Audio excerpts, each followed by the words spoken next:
दिल्ली में टकराव खत्म करने की तैयारी खुद गृह मंत्री अमित शाह ने किया, लेकिन अरविंद केजरीवाल की मुश्किलें बढ़ेंगी क्योंकि अब दिल्ली की पुलिस रेखा गुप्ता की सुनेगी, रेखा गुप्ता की मानेगी। आज एक बड़ी मीटिंग हुई, उससे पहले देखिए आतिशी आज पुलिस से बढ़ गई।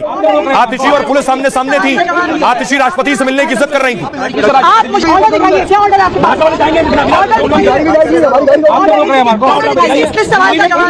गृह मंत्री अमित शाह ने आज दिल्ली की मुख्यमंत्री रेखा गुप्ता को बुलाया था। दिल्ली में बहुत कुछ है जो होना बाकी है अभी।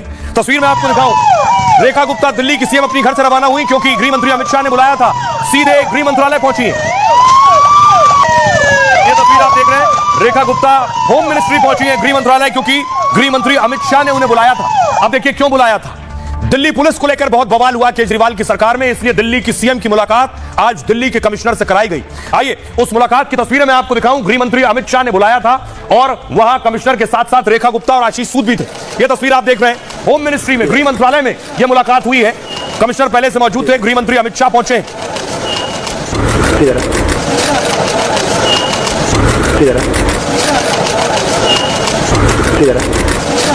तस्वीर आप देख रहे हैं, गृह मंत्री अमित शाह, रेखा गुप्ता, उनके बगल में आशीष सूद बैठे हैं और अधिकारी भी मौजूद थे और उनके बीच दिल्ली के पुलिस कमिश्नर भी बैठे हुए हैं। यानी दिल्ली में कानून व्यवस्था, सुरक्षा व्यवस्था चाक चौबंद हो, इसकी जिम्मेदारी पुलिस कमिश्नर के साथ साथ सीएम रेखा गुप्ता के साथ भी है और रेखा गुप्ता की अब दिल्ली पुलिस सुनेगी भी।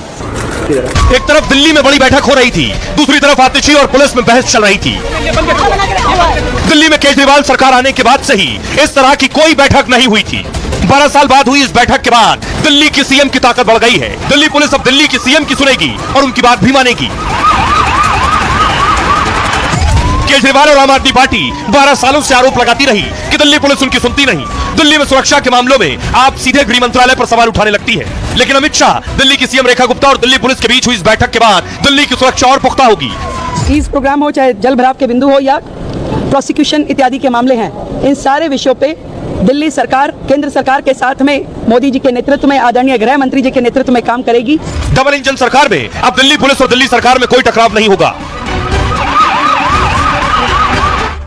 अब देखिए दिल्ली पुलिस को क्या क्या कहा गया है, कौन सी बड़ी तैयारी है। ये आप देख रहे हैं बैठक की तस्वीर जिसमें खुद गृह मंत्री अमित शाह बैठे थे और दिल्ली की मुख्यमंत्री रेखा गुप्ता है। उनके बगल में जिन्हें आप देख रहे हैं, ये दिल्ली के गृह मंत्री आशीष सूद हैं और पुलिस कमिश्नर संजय अरोड़ा। दिल्ली में कानून व्यवस्था पर यह बड़ी बैठक हुई है। गृह मंत्री अमित शाह ने यह बैठक बुलाई थी और 12 साल बाद दिल्ली में इस तरह की कोई बैठक हुई है। आखिरी बार शीला दीक्षित सरकार में ऐसी बैठक हुई थी। केजरीवाल की सरकार में रहते हुए ऐसी कोई बैठक नहीं हुई। इस बैठक में दिल्ली की मुख्यमंत्री रेखा गुप्ता मौजूद थी। महिला सुरक्षा और बांग्लादेशी घुसपैठियों को लेकर इसमें चर्चा हुई। रोहिंग्या और बांग्लादेशियों के खिलाफ कार्रवाई पर चर्चा हुई। बैठक में महिला सुरक्षा पर भी बातचीत हुई। दिल्ली के डार्क स्पॉट पर पुलिस चौकसी बढ़ाने का फैसला लिया गया। संगठित अपराध, साइबर नेटवर्क, गैंगस्टर्स के खिलाफ एक्शन पर बात हुई है। कुछ दिन पहले दिल्ली में बांग्लादेशी नागरिकों की गिरफ्तारी हुई थी। अवैध बांग्लादेशी घुसपैठियों के खिलाफ अभियान चलाए जाने पर चर्चा हुई और दिल्ली में ट्रैफिक जाम से निपटने के तरीकों पर भी चर्चा हुई। सीएम के साथ दिल्ली के गृह मंत्री आशीष सूद भी बैठक में शामिल रहे। साथ में दिल्ली पुलिस के कई और बड़े अधिकारी मौजूद थे। गृह मंत्रालय के शीर्ष अधिकारियों के साथ यह बैठक हुई। बैठक का मकसद दिल्ली सरकार और पुलिस में बेहतर तालमेल बनाना था ताकि कानून व्यवस्था के संबंध में निर्णय लेने में कोई दिक्कत दिल्ली